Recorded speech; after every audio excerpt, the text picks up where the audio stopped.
generally when we talk about the greatest fights, it's not just that the fights themselves are great and entertaining and the fighters put it all on the line. It's also that there's a story.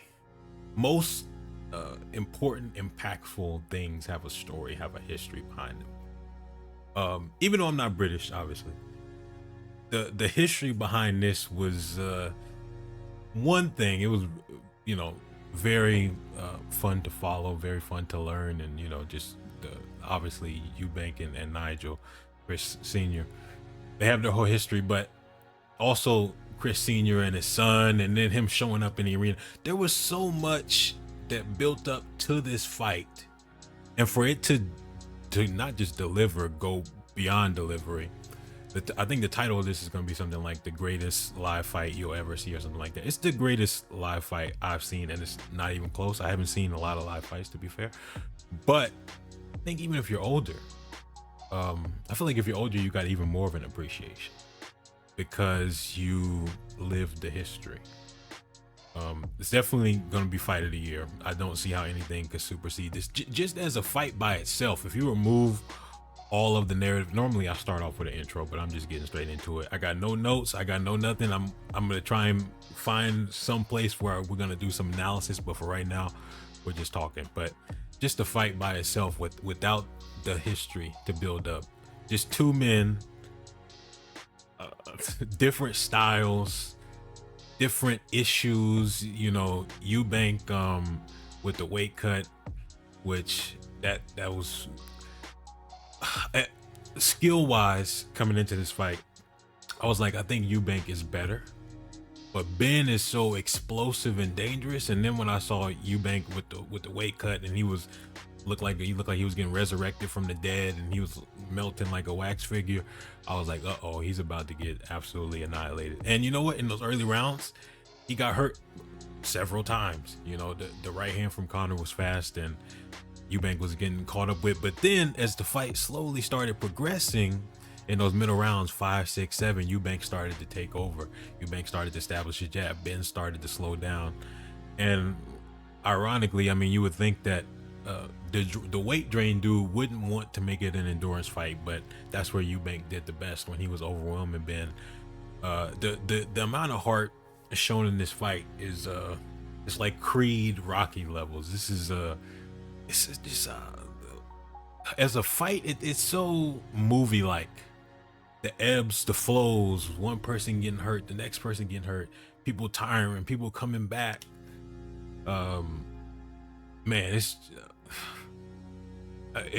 I'm still speechless, and that's why I kind of wanted to come in with no notes. I didn't even know what I was going to try and organize my thoughts around. But yeah, I think I'm just trying to take in the full weight of what this means. Like the fathers and the father with their sons, and the sons hate each other, but then the father this is so much like a movie that it might as well be. They'll probably make a documentary about this one day. But just, I think if most people feel like I do, they're still speechless. There was so much on display.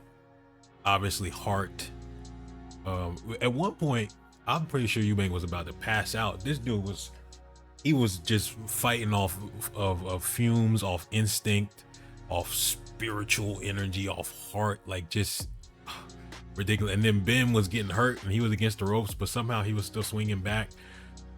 You realistically, if I have to think about it, you probably never see anything like this, at least not in a long time, maybe some decades. And what I mean is not just the quality of the fight, but everything that led up to it, all of the antics, all of the hate, all the story. Connor Benn with the drugs, and Eubank with the egg and his father, and all the threats and the all this, man.